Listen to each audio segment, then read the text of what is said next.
Iran के लोग सड़कों पे आए, तो अब की बार इनको जो इनके एडवाइजर हैं उन्होंने भी बोला कि आप खमेनी वाली ताकत नहीं 50,000 लोग को मारोगे। अब की बार लोग अगर सड़कों पे निकले, there is nothing you can do. और अगर उनके हाथ में बंदूकें हुई तो रिजीम का द एंड हो जाएगा without boots on the ground. Boots on the ground वाला काम, ये असेसमेंट सीआईए की है, मोसाद की है, और ईरान की इंटेलिजेंस एमओएस भी इसको मानती है कहीं ना कहीं। दे आर वरीड कि अगर ये हो गया तो क्या होगा। देखिए हो गया ये तो, जो इतने ही ये जो सारे अमीर लोग हैं ईरान के, इन्होंने अपने प्राइवेट जेट वो छोटा जहाज होता है, वो बहुत बड़ा जहाज दिया था ट्रम्प की, छोटा जहाज आता डोनिया डगलस या उससे भी छोटे, उसमें अपने इनके पास दो ही चीज होती है, एक में अटैची में डॉलर, एक में सोना। ये दो अटैचियां उठाते हैं, जहाज में रखते हैं, सीधा सुर सीधा फुर, ये छोटे जहाज उड़ने देते, और अमेरिका या कोई इनको उड़ने देता। क्यों? कि बेटा निकलो, पैसे वैसे लेके निकलो, जाएगा कहाँ? डॉलर लेने आए तो हमारे बाप का है ना डॉलर, हमारे पास ही आओगे। सोना बेचने भी कहाँ जाओगे? वो भी हमारे पास ही आओगे। तो अल्टीमेटली पाकिस्तान और ईरान में जब प्रेशर बढ़ेगा, ये छोटे छोटे जहाज में निकलने शुरू करेंगे। अब मैं जो ये हमारे ऐप वॉचर्स होते हैं जो एयर ट्रैफिक वॉच करते हैं, उनको मैं बोलूंगा जिस दिन आपको छोटे जहाज दिखने लगे ईरान लैंड करते हो, तो समझिए ईरान का एलीट एग्जिट कर रहा है, आईआरजीसी के लोग एग्जिट कर रहे हैं। तो ये जो रेवोल्यूशन है, जो रिवोल्ट है, ये होगा।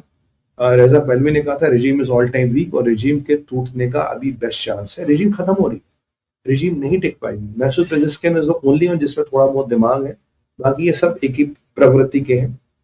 ये बिल्कुल नहीं मानेंगे। और मेरे से आप लिखवा लीजिए, सीआईए का या मोसाद का बंदा कोई ऊपर है, who is calling the shots, who is helping Trump to destroy Iran and Middle East. ये आप लिख के रखिए, इनका बड़ा गेम प्लान है। और ये Netanyahu and Trump the masters in the game, they know how what are they doing. और मैंने महीनों पहले आपको बोला था, वो very strong Middle East, time is killing Middle East, and that's the exactly they want. Tipping point क्या है?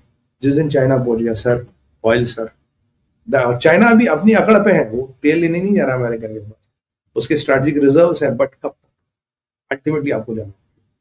तो ये जरा रिवोल्ट वाली बात बड़ी इंपॉर्टेंट है। क्या अब रिवोल्ट में खून खराबा होगा या रिवोल्ट नॉर्मल होगा? That is something to be contemplated. अगर बंदूकें पहुंच गई, game over, game over.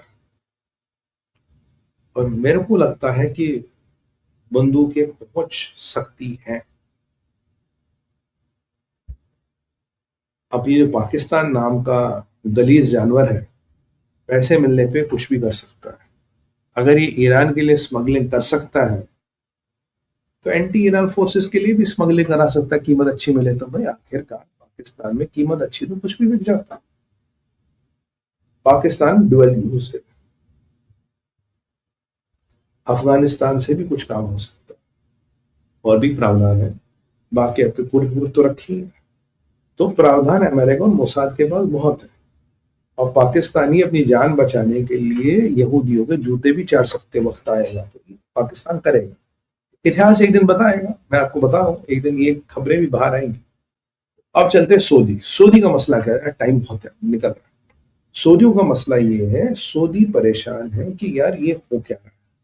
Saudi ने अब बोला कि पाकिस्तान तो गायब हो गया।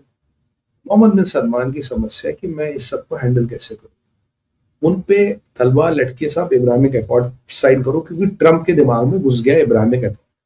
इब्राहिमिक अकॉर्ड ट्रम्प अपनी लेगेसी बनाना चाहता है। 20-30 मुसलमान मुल्क भी साइन करेंगे, इसराइल थोड़ा स्टेबल होगा, मुसलमान मुल्कों में दोस्ती होगी। सऊदी ने कहा कि साहब आप डेस्केलेट करो ट्रम्प को, अभी हम तैयार नहीं है। बट मोहम्मद बिन जायद कह रहे हैं कि ट्रम्प साहब आप एस्केलेट करो, काम खत्म करो, ठोक दो इनको। यानी कि यूएई के हमारे मोहम्मद बिन जायद साहब कह रहे हैं आप एस्केलेट करो, किंग अब्दुल्ला कह रहा है देखा जाएगा। और Mohammed bin Zayed is after Trump to escalate and finish the job. Mohammed bin Salman कह रहे हैं आप थोड़ा हल्का।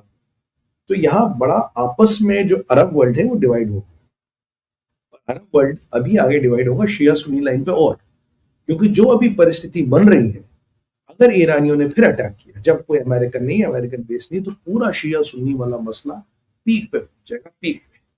अब ना मोहम्मद बिन सलमान कंटेम्पलेट कर रहे कि मेरे पास विकल्प है। उनकी यूएई से बहुत नहीं बनती, पर यहाँ मामले में भी थोड़ी उनकी कट रही है। तो जो 2-3 पावर सेंटर, जो 3 पावरफुल मुल्क है, उनकी लग रही। कतर बेचारा बीच में खड़ा है कि कतर के पास सेना वेना है नहीं, कतर के डॉलर अभी काम नहीं आ रहे, पर कतर बहुत कुछ न कुछ गड़बड़ करेगा। तैयब अर्दोगन गिद्ध की नजर बनाए हुए कह रहा है कल देखूंगा मैं लेबनान में वहां रोम में क्या होगा, अकॉर्डिंगली मैं अपना पात्रा चलूंगा, आपका खिदान हकान इज ऑलरेडी डीएक्टिवेटेड, कल ये होगा। तो सऊदियों और यहाँ यूएई में बहुत तनातनी है, और ये जो तनातनी है ये बॉम्बिंग से हुई थी, यमन की बॉम्बिंग आपको याद होगा तब से हुई थी। तो अब ये मसला आपका बढ़ता हुआ हमें नजर आ रहा है। So it's going to be very interesting to see how does it turn. पूरा डिवाइड हो रहा है। अब यूएई वालों का इन्फ्लुएंस है, सऊदियों का अपना इन्फ्लुएंस है। अमेरिका आके सिपाही निकल गए, लो आ गया मजा, आप खेलो।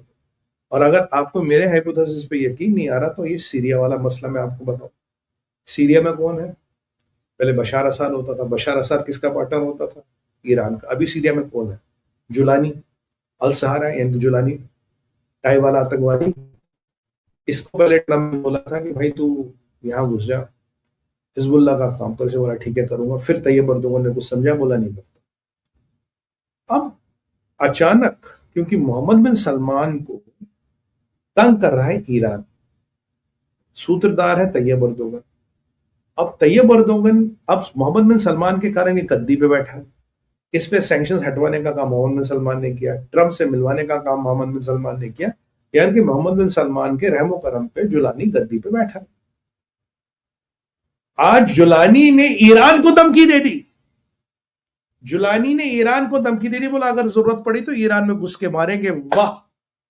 ईरान का सबसे बड़ा पट्टा मुल्क सीरिया, यानी कि मोहम्मद बिन सलमान ने जो पैसे लगाए जुलानी पे वो काम आ गए। जुलानी है सुन्नी, मोहम्मद बिन सलमान है सुन्नी, इराक है सॉरी ईरान है शिया और यमन है शिया। तो आज जुलानी कह रहा है कि भाई अगर जरूरत पड़े हम ईरान पे हमला कर देंगे, सीरिया ईरान पे हमला कर देगा। यानी कि अगर पाकिस्तान ने गच्चा दे दिया, जो दे दिया, तो जो आपकी यमन में समस्या उसके लिए अब जुलानी को यूज करोगे, जुलानी और उसके लोगों को। तो जुलानी लेबनान जाए ना लाने, बस जुलानी यमन जाने को तैयार है। यार ट्रंप, भाई इजराइल क्या रणनीति है तुम्हारी? तुमने ये जो शिया सुन्नी का डिवीजन कराया, ये जो तुमने शिया सुन्नी का खेल करा, फैंटास्टिक फैंटास्टिक। तैयब अर्दोगन का मेक 32 हो गया, आज टेक इट इजी हो गया तैयब अर्दोगन के साथ। जो उसकी रणनीति थी वो मेक 32 टेक, क्योंकि आज जुलानी ने डिक्लेयर कर लिया, बोला हम अटैक करेंगे। जबकि तैयब अर्दोगन कहता शिया सुन्नी में कोई फर्क नहीं, मुसलमान एक है, but that is now throttled. Now इसको दरकिनार कर दिया गया है। Now it is going to be interesting. Now Iran would have never anticipated Julani को, बिकॉज जुलानी है आपका आदमी है मोहम्मद बिन सलमान का, और जुलानी ट्रंप का आदमी है। ट्रंप की बात माने ना माने, मोहम्मद बिन सलमान की बात तो मान रहा। तो Saudis are a little bit saved now. कल तक जुलानी ने स्टेटमेंट नहीं दिया, आज जुलानी ने स्टेटमेंट दे दिया। यानी कि मोहम्मद बिन सलमान, अमेरिका और जुलानी के बीच कुछ एग्रीमेंट हुआ है। वो इसराइल को लेके कंसेशन मानेगा, नेतन्याहू सेफ जोन से निकलेंगे, उसे एश्योरेंस देगा इसराइल तुझे तंग नहीं करेगा, तो जाके अभी यमन में काम कर, और अगर जरूरत पड़ी तो थोड़ा लेबनान में भी तेरी जरूरत पड़ सकती है, यमन में तेरी जरूरत पड़ेगी, और ये जो शिया मलेशिया इनके लिए तेरी जरूरत पड़ेगी। तो एक और मर्सनरी अमेरिकन ने और सऊदियों ने खड़ा कर दिया। वैसे भी सऊदी मर्सनरियों से लड़ते, खुद तो कभी लड़ते। तो मर्सनरी खड़ा हो गया, जुलानी को इस दिन के लिए पाला था। और जुलानी का यमन या ईरान को धमकी देना, इनकी सीधी यानी कि शिया लैंड से एक सुन्नी पावरफुल मैन टेक्स ओवर, और अब वो शिया ईरान और शिया यमन को और हूथियों को धमकी दे रहा है, और शिया मलेशिया को धमकी दे रहा है। ईरान को धमकी देने का मतलब है सबको धमकी देना। क्लासिकल शिया सुन्नी, क्लासिकल शिया सुन्नी केस। मतलब माइंड बॉगलिंग जब मैं सोचता हूँ, how did Trump really manage all the things. Fantastic.